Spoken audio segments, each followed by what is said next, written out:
Salve a todas, todos e todes. Aqui é o João. Estamos aqui em mais um bate-papo da atividade Estudos do Contemporâneo da SP Escola de Teatro, parceria do programa Kairos e Biblioteca. Então, hoje a gente vai discutir um capítulo muito interessante, central no livro, que chama O que é lugar de fala. Então, o capítulo tem o mesmo nome do livro. Isso já, de certa forma, mostra a centralidade e a importância desse debate. E aí, para iniciar, eu gostaria de deixar uma pergunta. Quem nunca ouviu nas redes sociais, debates de internet, a seguinte frase: Ah, fica quieto que esse não é teu lugar de fala. Então, com essa pergunta, a gente vai iniciar a gravação de hoje.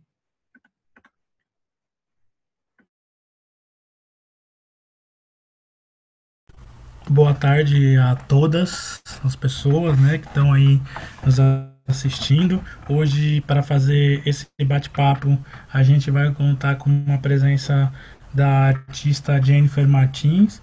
É, ela vai trabalhar um pouco aí com a gente, tipo, esse capítulo, mas também não só, tipo, toda a discussão sobre o conceito, sobre a ideia de lugar de fala.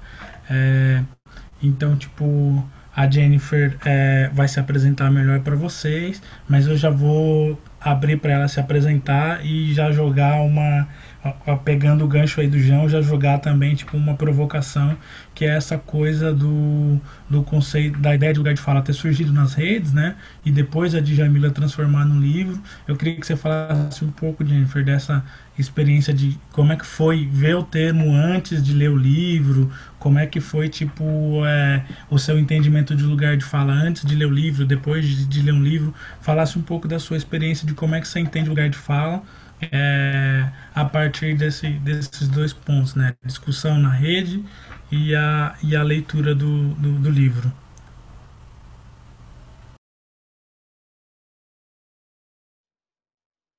Boa tarde a todas as pessoas também, para universalizar.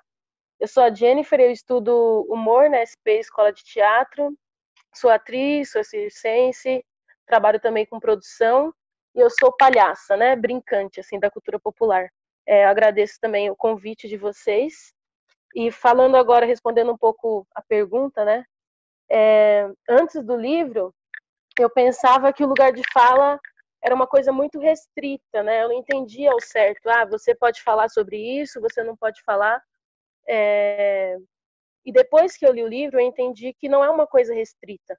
Quando ela fala, a Djamila fala desse ser universal, esse ser branco, europeu, cis, homem, ele tem uma fala universal que não cabe a nós quanto indivíduo.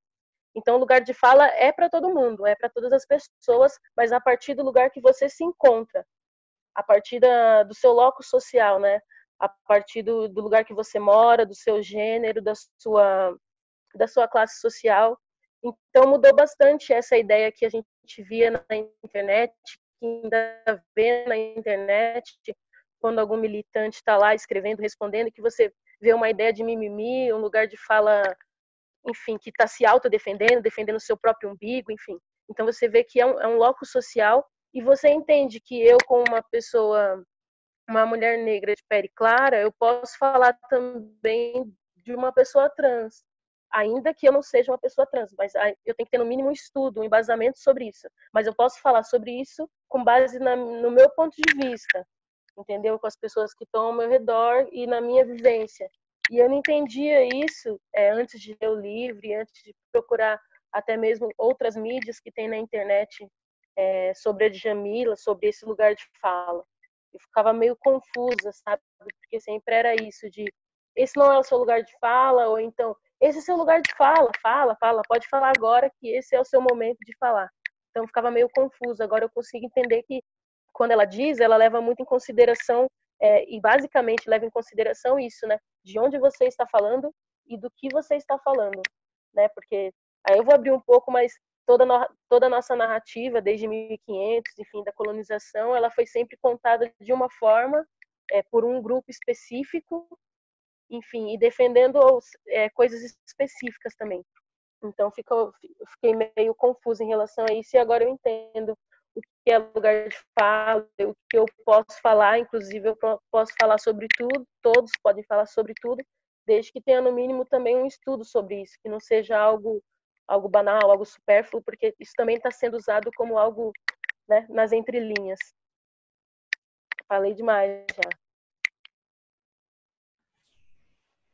Esse ponto que a Jennifer levanta é muito interessante porque nos leva diretamente a uma discussão de entender que essa noção de lugar de fala que a Djamila propõe, ela não é uma noção de individual, que não deve ser discutida num plano individual. Ela deve ser pensada e debatida num plano social, que é o que ela vai chamar do lugar social que o sujeito ocupa, né?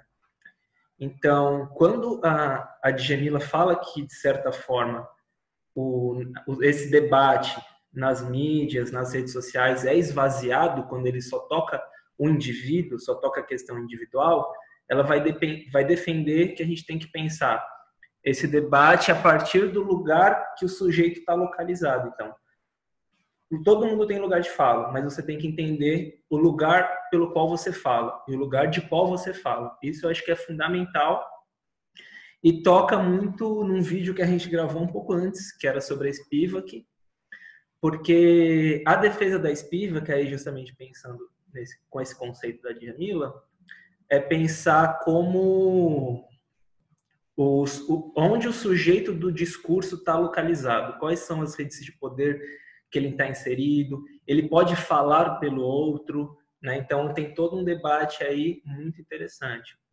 E aí eu vou passar a bola para o Wellington para ele fazer uma... Eu acho que é interessante o ponto que você e a Jennifer toca e tal, que acho que dá um gancho para a gente pensar a discussão do momento em que houve uma certa confusão entre o que é lugar de fala e a questão da representatividade. Em alguns momentos a gente acabou levando a discussão para esse lugar. Então era comum as pessoas tomarem o lugar de fala como interdição, porque a leitura do lugar de fala é a representatividade. Então assim, a Jennifer não pode falar sobre o que passa um homem negro porque ela é uma mulher.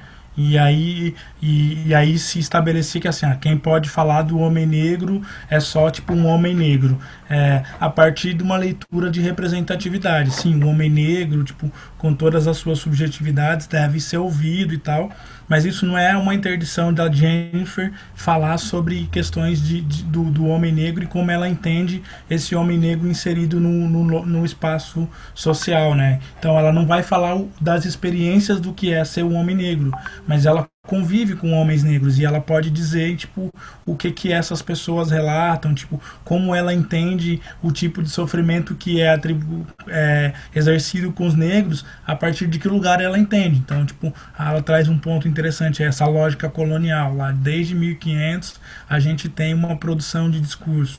Então tanto eu quanto ela, que somos pessoas negras, a gente se encontra nesse locus, né, racial. A questão racial passa por nós dois, mas a questão subjetiva de eu ser um homem negro, ela ser uma mulher negra, traz aí algumas distinções que não é para a gente individualizar e falar, a Jennifer vai falar da questão da mulher negra. A gente tem que pensar num ponto de inflexão, né, de juntar essas duas discussões, levar essa discussão para o coletivo e tentar resolver dentro de uma discussão coletiva questões que afetem a mim, afetem a ela de maneira direta, mas também que afetem de maneira indireta, porque quando uma mulher negra sofre algum problema, provavelmente um homem negro também vai sofrer, uma vez que a gente pensar na Constituição dessa família, dessa sociedade e desse grupo de pessoas negras. Então uma dor infringida a uma pessoa negra é infringida a todas as pessoas negras. Então acho que o lugar de fala está nesse lugar coletivo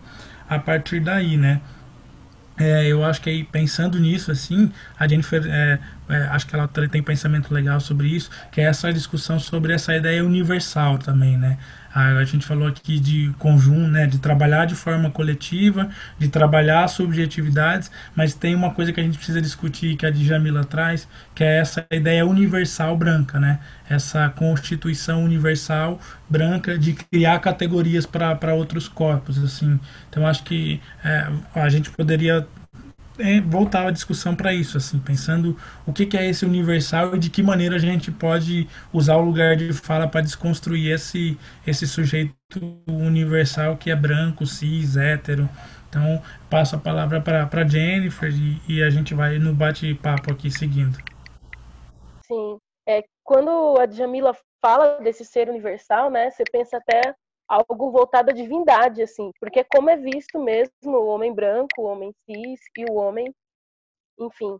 E ela pensar num ser universal é ignorar toda a nossa subjetividade, como você está falando mesmo. Então, por que um branco ele vai poder falar sobre o movimento negro, enfim, mas ele vai ter que se reconhecer, ele vai ter que assumir e se responsabilizar sobre o discurso dele, entendeu? Ele vai ter que, no mínimo, estudar sobre isso. E ele vai ter o ponto de vista do ponto de vista branco, se racializar primeiro, né? E não sendo visto como um ser universal. Essa pessoa que vai falar como se fosse o mesmo discurso, sempre o mesmo discurso. Então, eu fico pensando essas pessoas, né, que hoje está falando bastante sobre privilégios, quem é que tem privilégios, quem é que não tem. Ai, meu Deus, eu tenho privilégio, o que eu faço agora? Eu tenho 2 piscinas em casa. O curso que você está dando, o discurso, enfim, a realidade que você tem, ela não se aplica a todos. Então, você vai ter um ponto de vista em relação àquilo. Porque é muito fácil você... A Djamila fala também sobre isso, deslegitimizar... Ai, meu Deus, essa palavra não está saindo. Enfim, gente, não legitimizar uma fala, né? Falar que aquilo que a pessoa está falando é um mimimi, é algo sobre si mesmo, não aceitar essa realidade. A Djamila fala sobre esses ouvidos que sempre estão fechados para outras realidades, porque assim eles ficam mais confortáveis, né, nessa bolha de achar que está tudo certo e de achar que eles são seres universais realmente e que a vida segue assim, entendeu? Eles se sentem mal quando escutam pessoas como eu e pessoas com condições diferentes também da minha, piores, melhores, enfim. Eles se sentem mal em relação a isso, porque é difícil, né? A gente fala que dói se reconhecer quanto não universal. Né? Enquanto eles se veem enquanto seres universais, a gente vai estar sempre sendo chatado como o homem negro, o homem periférico, a mulher negra, a mulher trans, e, sabe? E sendo colocado nesses nichos também. Eu entendo que é a nossa forma de dizer, são os respeitos que a gente tem também, a gente tem que dar boa tarde a todos, a todas as pessoas, né? Mas a gente sabe que enfim, que não é universal, que a gente não somos todos iguais e que a gente não está no mesmo barco, né? Já falando também do momento que a gente está nessa atualidade agora na pandemia. Esses discursos são bem irrelevantes, né? Para essas pessoas que se dizem universal. Então, quebrar com isso já é assumir uma responsabilidade de escuta em primeiro lugar. Né? Por isso que muitas vezes a militância, tanto na internet, como a Djamila fala, ou em debates, por falar em racismo estrutural, né, dentro das universidades, enfim, das instituições, eles são levados, enfim, de qualquer jeito, porque não é legitimado a fala dessa pessoa. Enfim, acho que me enrolei um pouco, mas é isso.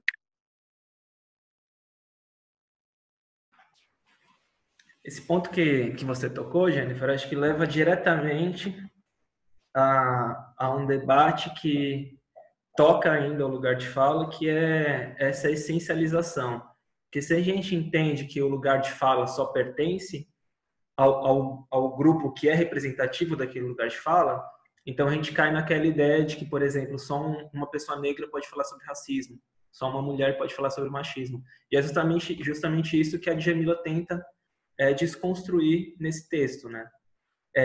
E quando ela fala em posição social, em lugar social, ela vai pensar justamente isso que o Wellington colocou, que é o elemento que é compartilhado, né? Então, qual que é o elemento que é compartilhado por esse grupo, por esse locus? Embora dentro desse locus existem várias individualidades, né? Vários indivíduos que, por exemplo, têm experiências com racismo que são diferentes, mas eles também têm algo compartilhado, né? Então, e acho que é muito interessante pensar nisso, porque a Djamila traz essa dimensão social que os sujeitos ocupam dentro dessa matriz de dominação. Pegando um pouco mais do que você falou, Jennifer, sobre o discurso, é muito interessante a gente pensar que quando a gente fala sobre lugar de fala, a gente não está querendo simplesmente discutir quem pode emitir palavras ou não. Eu acho que a própria noção e o debate do lugar de fala tem a ver com as possibilidades de existência. Porque se as pessoas não podem falar, por exemplo, um grupo que é marginalizado não pode falar por si mesmo, ele não pode relatar as suas próprias condições de existência, né? Então, quando a Djamila coloca logo no início do livro que é importante entender esse projeto de escrita a partir das mulheres negras falando por elas, a gente entende a centralidade e a importância desse debate, né? Aí eu queria colocar um ponto aqui, uma pergunta para a gente debater, que é justamente pensar esse lugar social, que eu acho que é uma discussão muito forte também aí nas redes, né? E como esse lugar social não determina a consciência discursiva sobre esse lugar. E aí eu queria deixar a princípio essa pergunta para o Wellington, mas a gente pode ficar à vontade também para comentar, que é justamente as acusações que a gente ouve por aí, né? Ah, mas tal pessoa não, sei lá, é atravessada por uma questão racial, uma questão de gênero, mas ela não representa esse grupo, né? Então, deixar para o Wellington aqui essa pergunta, essa reflexão, para ele abordar um pouco melhor isso.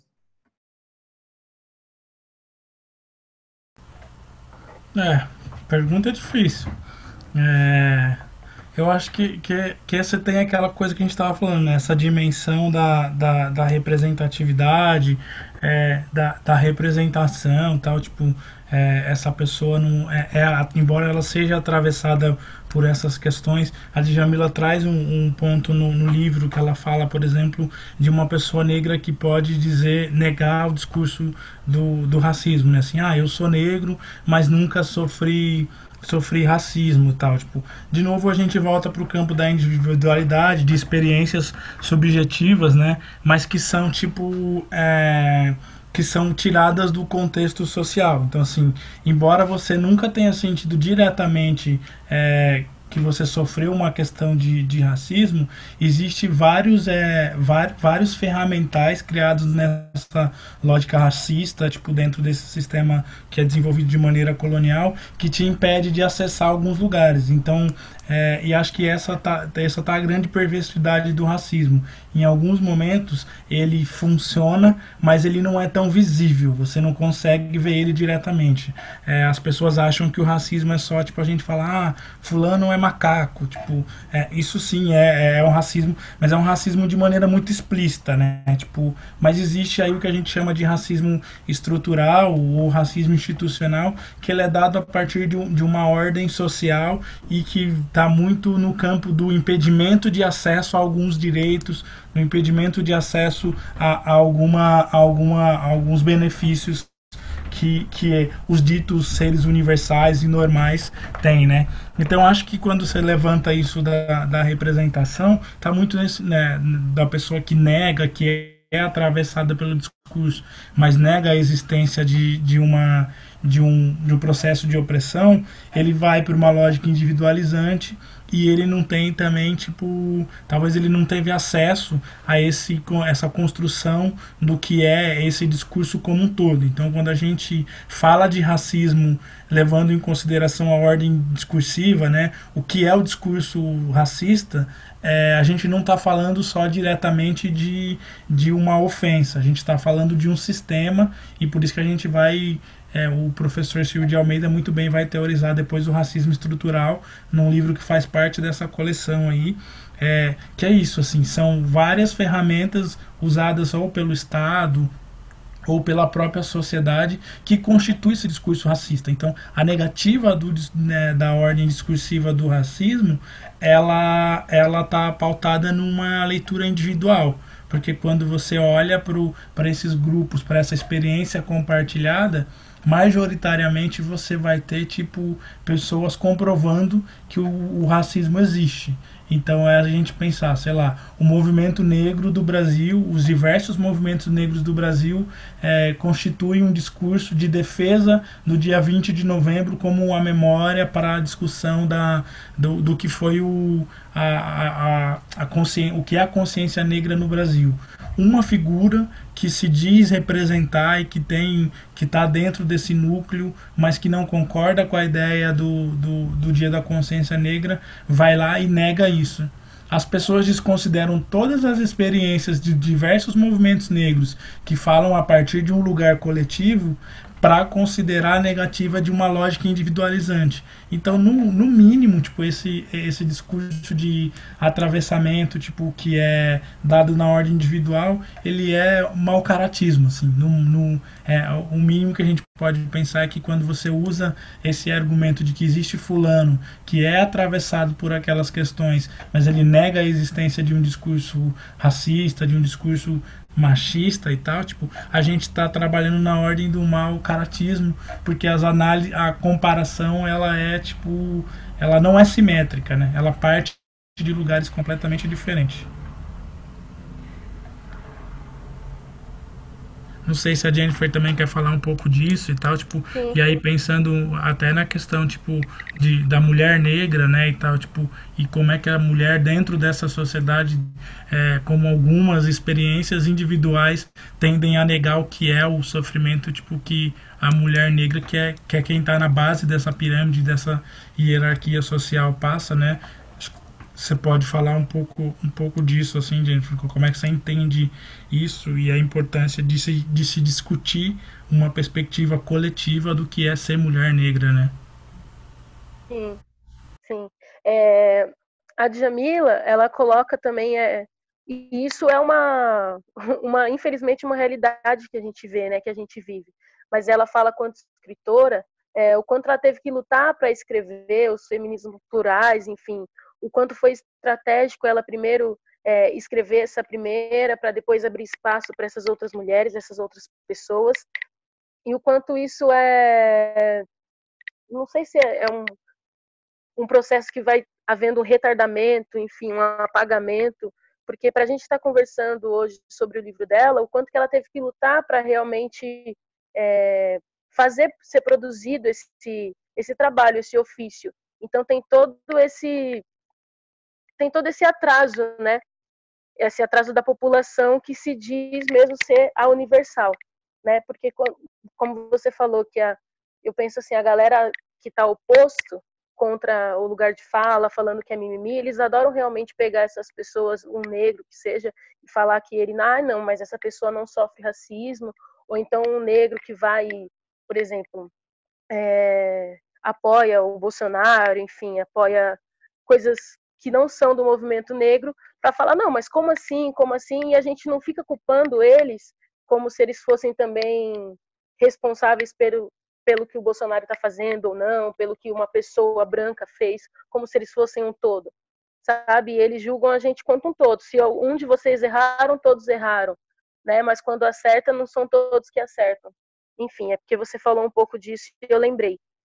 E falando quanto artista, quanto atriz, enfim, isso no teatro ele se reflete bastante também, isso do lugar de fala, né? Porque se você é uma mulher negra, você só vai poder falar sobre isso, sobre o racismo, sobre o que é ser uma mulher, sobre o que é ser uma mulher negra, e vai ficando nessa, vai ficando nessa. Você não se sente provocado ou até mesmo à vontade para pensar em outras coisas e agir diferente na arte, mostrar essa arte diferente que uma mulher negra pode falar de um afeto, que pode ser um afeto negro ou pode ser qualquer tipo de afeto, pode falar sobre a história de uma mosca que anda passando, enfim. Então, a gente só fica fadado a falar sobre o lugar que a gente tem de fala, o lugar que a gente veio. E não quando a gente pode também, assim como as outras pessoas, qualquer outro, falar sobre qualquer outra coisa. Aqui na arte, eu percebo que isso fica muito preso, entendeu?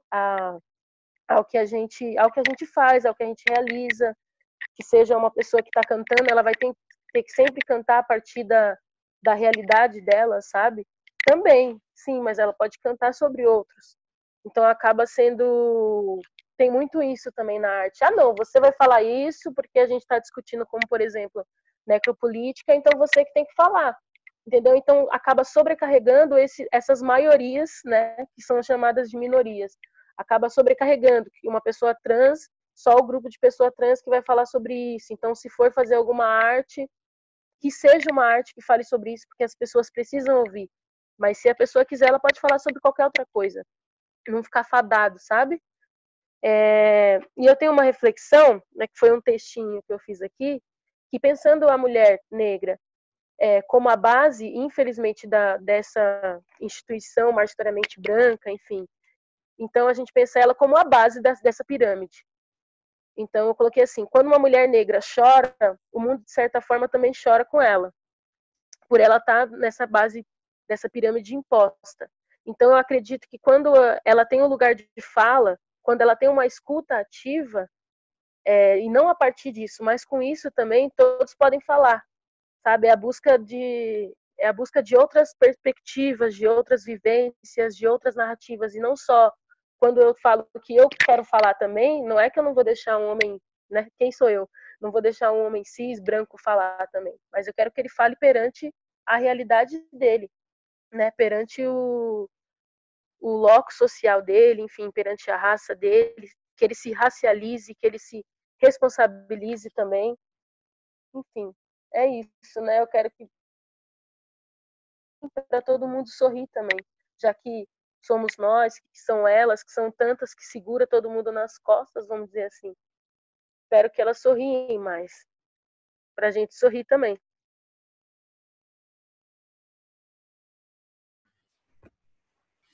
Gente, então estamos chegando no final aqui da gravação do programa, bate-papo. Muitas questões para a gente pensar, né? Acho que esse exercício de a gente rever nossos próprios pensamentos é um exercício muito importante. A gente tem visto muito isso, principalmente com esse debate do livro. Muita gente dando um feedback pro Wellington e para mim a respeito. Nossa, mudou minha leitura, comecei a revisar meus pensamentos, a gente entendia de uma forma, entende de outra. Muito legal a contribuição da Jennifer, pensando aí o fazer artístico. Queria já agradecer a participação dela, por ter contribuído com o nosso bate-papo aí. E é isso, gente. Ficamos para a próxima gravação, será o último capítulo. E é isso, agradeço aí a atenção de todas.